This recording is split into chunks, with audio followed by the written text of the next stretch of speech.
बेसेबां जाखो टाइमा 12टा पास वेलकाम टु 2022 सोरबाफोर दङब्ला फैदो हेपि निउ इयार ने करेगा happy new year happy new year happy new दा इयार बयबो जिरायजोबना दं दासो डिउटि सुटि जादों जोंनिया दासो हेपि निउ इयार खालामनो सम मोन्दों सोरबाफोर दङब्ला फैदो लाइभआवहाय दसे गोदान बोसोरनि गोदान गोसो लानानै बयखौबो गोजोननाय होलायनोसै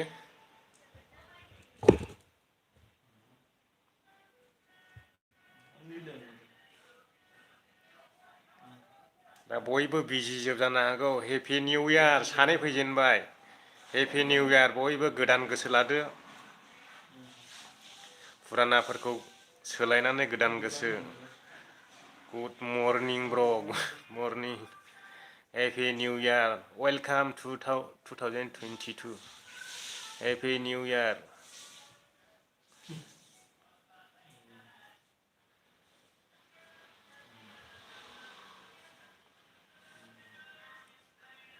एमआर मांगी happy new year happy new year खालि दिनै हेपि निउ इयारल' जागोन नेटआ बारा मोजां जायाखै जानो हागौ आंनिया good morning bro happy new year 2022 happy new year 2022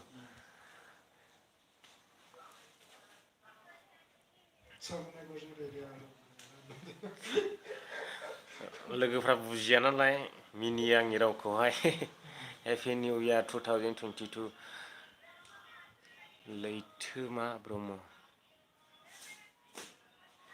Sanjay मुसारि good morning bro happy new year good morning happy new year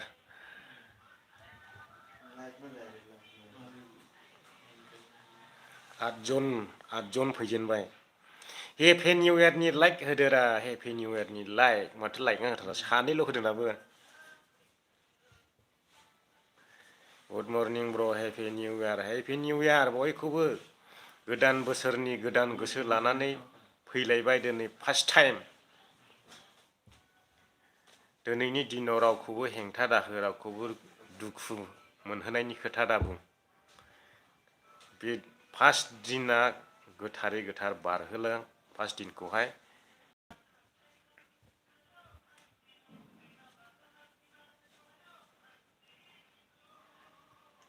तेर'जन फैबाय 7जन लाइक हेपि निउ इयार आंनि गोसो गोरबोनिफ्राय बयखौबो welcome to 2022 Rahul Basumatary Biswajit happy new year Kajalgaon happy new year from Karnataka Mysore city Bijoy Basumatary happy new year आदा happy new year बयखौबो दासिमबो उन्दुवाखै नोंसोर रंजायाखै गाबोन सोर सोर महाय पिकनिक जाहैलागोन फार्स्ट निउ इयारावलाय बांद्राय लोंला जाला दाखालाम निउ इयारफ्राव गारिफ्राखौ बाइकफ्राखौ नर्मालाव सालाय बयखौबो खावलायो आंनि गोसो गोरबोनिफ्राय नोंथांमोना गाबोन पार्टि जानो हागौ लोंला जाला खालामनो हागौ जौ लोंगोन बेदर जागोन सोरबा सोरबा लिमिटनि लों लिमिटनि बारा दा लों गोसोखौ खुसि खालामदोंब्लाबो गुड मर्निं आदा गुड मर्निं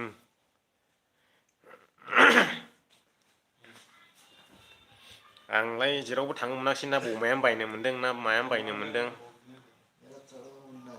सब बोमा फुटा रहा है गाँव में हैप्पी न्यू ईयर का हम लोग का कुछ नहीं है और सब सब परदेसी हैप्पी न्यू ईयर नि दासो माबा फैदों नामा अ वाट्सएपआव माबा हरदों हैप्पी न्यू ईयर नि सोर सोर हरखो मिथिया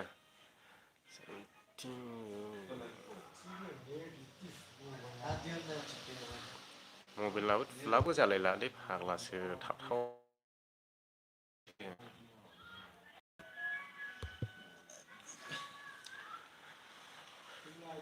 प्रानजित बर' गुड मर्निं आदा गुड मर्निं दालाय उन्दुनोसै जों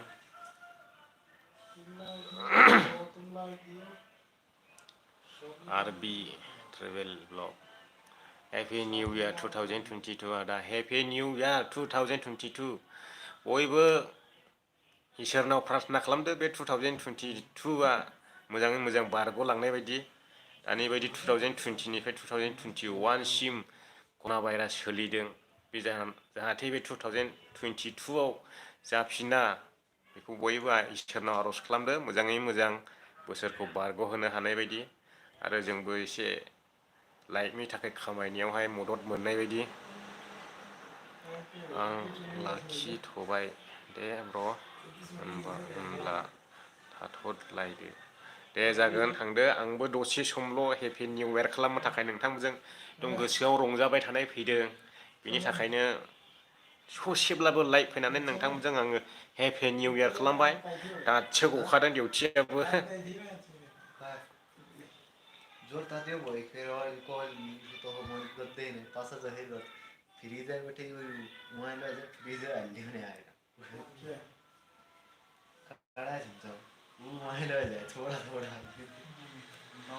एगार' जन लाइभ होबाय 12 जन फैबाय नै 11 जन लाइक जाबाय गोदान बोसोरनि मुङाव थेंक इउ बयनिसिमबो गोजाम बोसोरनि जागासिम लोगोसे निउ इयार नांनायनि थाखाय जाखाबाय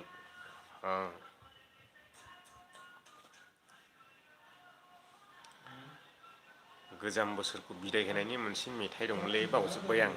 खननानै खोन्थानायसिमोन आं नोंसोरनो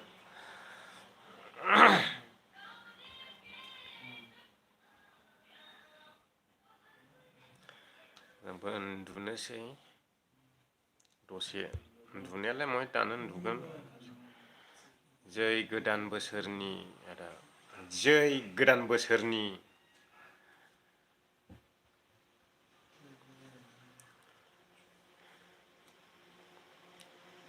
मोनसे फुराना सं दंमोन समा नोंखौ नेबाय थानो हाया होनलायनायनि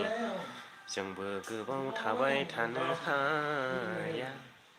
थाङै थाङै थांलायबाय गोजाम बोसोरा फैयै फैयै सफैलायबाय गोदान बोसोरा आं मेथाइखौ रोंजोबला नङाबा नोंथांमोननो खननानै देखायनोसैमोन आङो खोनासंहोनोसैमोन ससे गाबोन निउ इयारनि ससे सर्ट भिडिअ मेथाइ खनगोन आं खुगा मेथाइ गाबोन बे दिनैनि दिना बारग'ग्रोथों मोजाङै मोजां दाबो सोलिगासिनो दं दाबो उत्सव बेरफ्रु होनाय सोलिगासिनो अयथासारलै बोसोर गोदाननि मुङाव आं मांखो खावसे सापर्ट खालामदोरा आदा खावसे सापर्ट माने बिएस अफिसियेल सानजायारि गोदान बोसोरनि दोंसे मेथाइ मोजां देंखो दे ब्र आं मेथाइखौनो बावबायलै लेखाबो गैयाना आंनि आखायाव माला नोंथांनाव खननानै खोनासंहरनायसोमोन आं न'आव गारनानै फैजोबदों लेखाफोरखौबो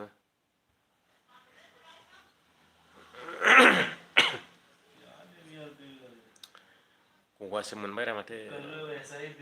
नेटफ्रासो माबायदि फ्रेकचारफ्रा माबायदि नुदोंथाय नेटफ्रा बोरै सोलिदों बोरैबाला मोजां नाङा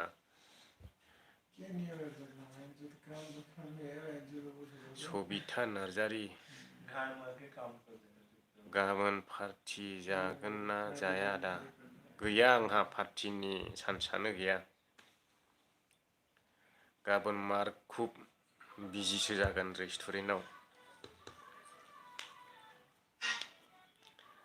पार्टिखौ हारसिंसो खालामबायसो आं सम मोनब्ला हेपि निउ इयार आदा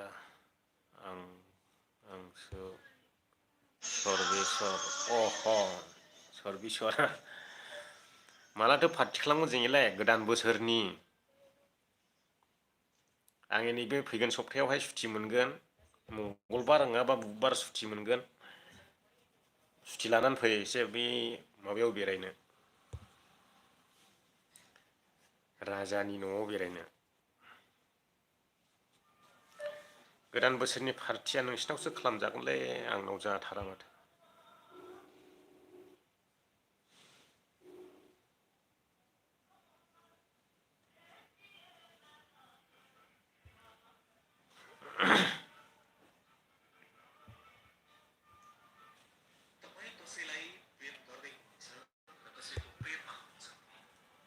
आंबो नोंनि गामि खाथिनि आदा माबे गामिनि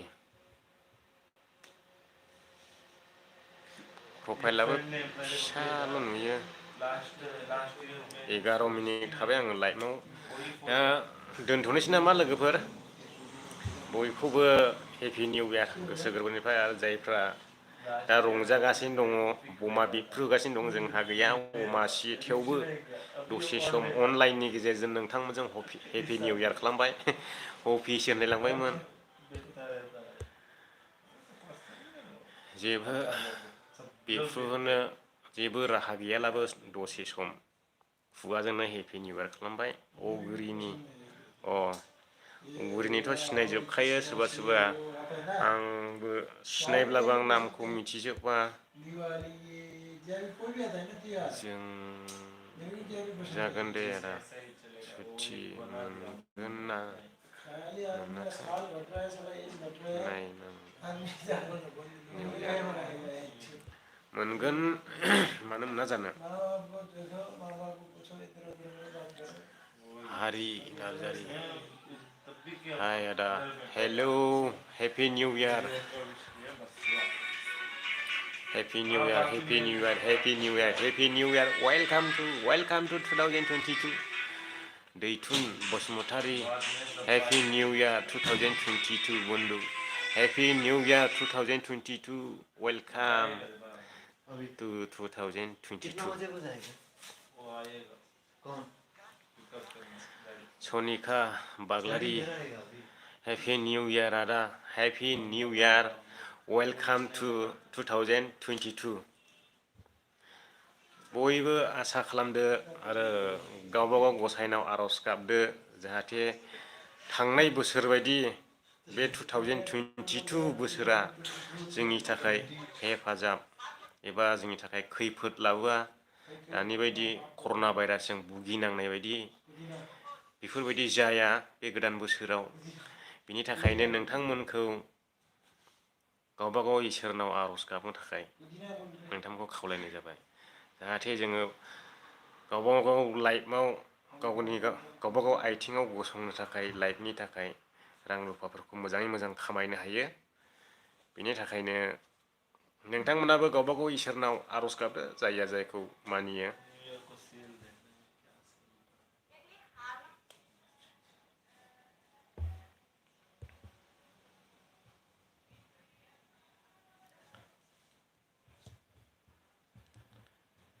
मा खामानि मावो नों आदा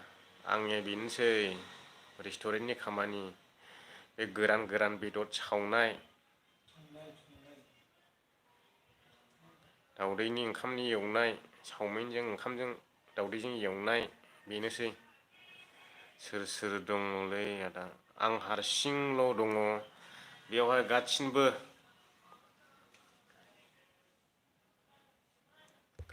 गुबुन मानसि गोजा आप लोग को पूछ रहे कौन कौन है करके ये लोग है नेपाल देश का मेहमान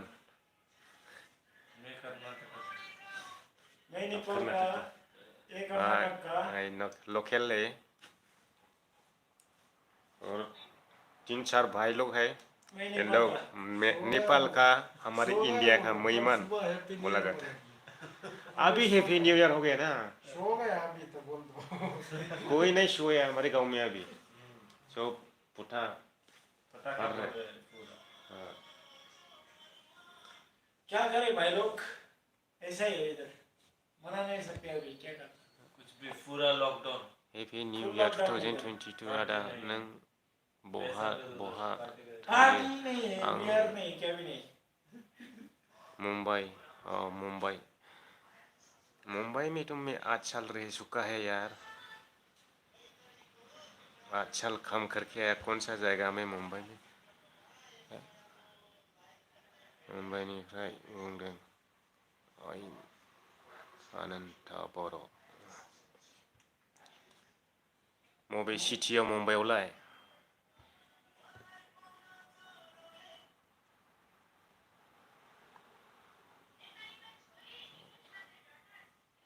अनन्त बर'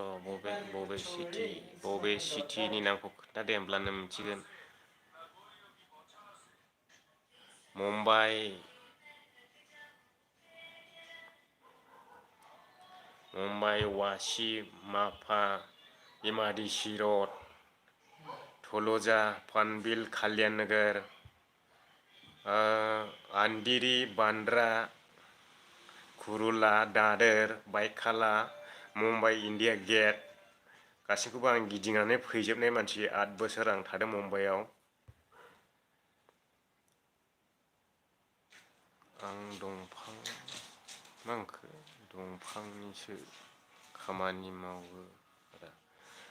मावजायालै बेफोर लेथ्रा आंजों मावनोब्ला फै मा खामानि मावनो कन्टेक्ट खालाम फन खालाम आं बै सिगांनि भिडिअफ्रावहाय बे सानसे साननैनि भिडिअनि सिगाङावहाय डिसक्रिपसनाव नाम्बार मोनगोन कल खालाम बिराद मानसि नांगौ आंजोंहाय मा होनला खामानिया एसे खस्थ' जानो हागौ गोदानावहाय मास मोनसे मोननैया सहायनानै थानांगोन ओमफ्राय बेथनालाय 10-12 हाजार मोननो हागौ थल'जा आयो थल'जा ना कम्पानि नामा मुंबईआव बेनिफ्राय थांला थांफिनगोन गुड नाइट गुड मर्निं जाबायलै गुड नाइट हर गोथौ गुड मर्निंआ गोलैनोसै दे उन्दुलादो बयबो आंबो दोननोसै Jibiyan Basumatary happy new year happy new year मैं शादी करना है कोई लड़की मिलेगा क्या तेरे गांव का अरे गांव में बहुत नेपाली लड़की है मैं शादी अच्छा करना अच्छा ना मेरे पास नंबर नहीं विश है करना उसको न्यू ईयर में विश करना पड़ेगा कोई है क्या होगा बहुत है नेपाली लड़की लोग एनीबॉडी कोई है वन पूछो उधर लड़की लोग मेरे लिए बिथाङा जोंनि आसामनिफ्राय आलासि लांनो गोसोनो सोरबाफोर नेपाली सिख्ला दंब्ला नागिरना नेपाली भी देखता है मेरा वीडियो भूटान बॉर्डर का नेपाली लोग दोस्त लोग है ना मेरा भूटान का हाँ लोग देखता है ये लोग हमारे लैंग्वेज में बात करता है ना सब जानते हैं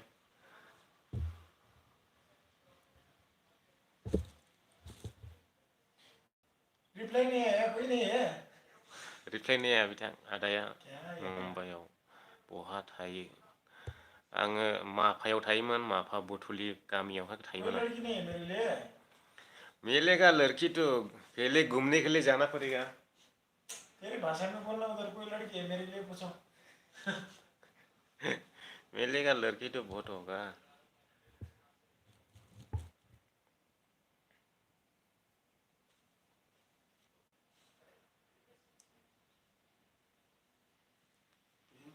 हैप्पी न्यू ईयर आदा फ्रॉम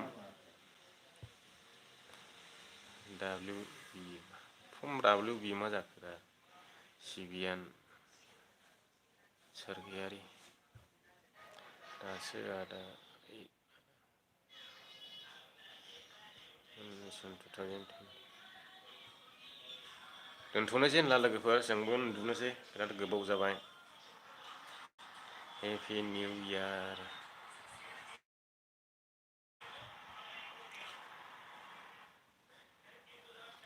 जोबनायाव